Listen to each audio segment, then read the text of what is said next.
Please welcome Casey Hammer to the show. Thank you. Thank you so much for joining us. In that clip, Casey, you say, "I refuse to be silenced." It was about 7 years ago that you wrote a book about your childhood, about your family. But it seems because of Armie Hammer and these allegations that there's real interest. Did you feel like finally people are listening? I had a book for 7 years and no one really, it seemed, paid attention. I think, Tamron, the reason I wrote the book in the first place was as a healing, journaling for me.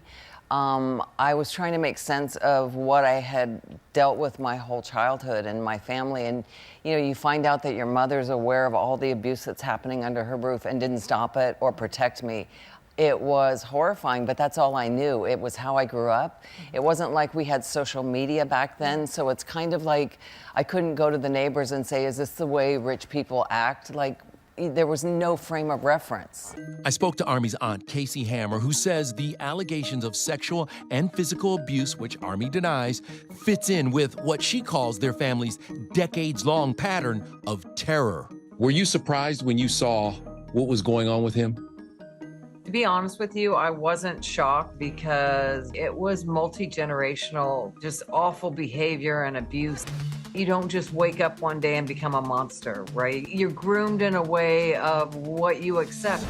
Casey wrote a book describing a complicated history, sitting down with GMA. A lot of what I was hearing from the victims, I experienced growing up. Everybody in my family was controlling. You did what you were told to do. She says she hasn't communicated with Armie in years and has been estranged from the family, but met with one of his alleged victims, and she sees the documentary as just the first step to healing. Meeting her and seeing her in the flesh, it was really hard. I want women to know you don't have to live in fear. Casey wrote a book titled Surviving My Birthright in 2015 about growing up in the Hammer family. But it wasn't until the sexual assault allegations against her nephew Armie came out, which he's denied, that her story came into the spotlight. Now she wants to use her experience to help others. If I can go out of this life and knowing I've helped or empowered somebody, or they've heard my story, like even meeting you, I mean, God, it was like a I'm gonna cry moment, because it's like, I don't want to say brainwashed, but you pretty much are. This is a mission to right an injustice. The cycle of abuse must finally be broken. All the allegations brings up so much in me that, you know, what's done.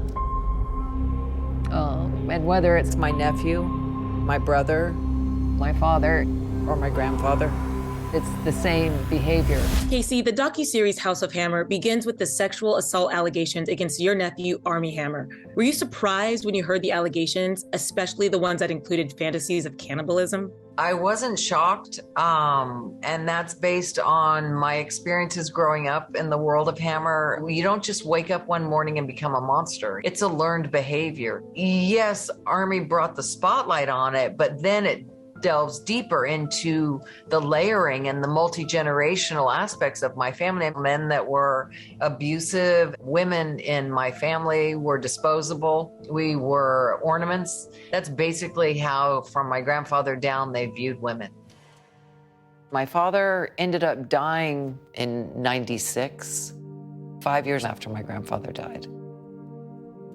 But it's still so hard, because you want to share your backstory. You want to explain why you're fucked up, why you're broken. The generation I grew up in, it was closed door. But, you know, it's a different time. What was your reaction when you found out what was going on with Armie? When all those texts and allegations from the women came forward, what was your reaction to that?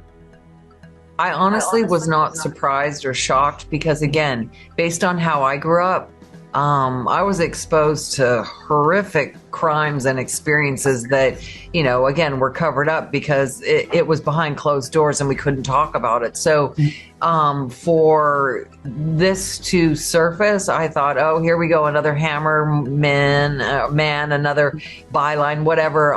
What upset me was the fact that they were focusing on Army and cannibalism and his career.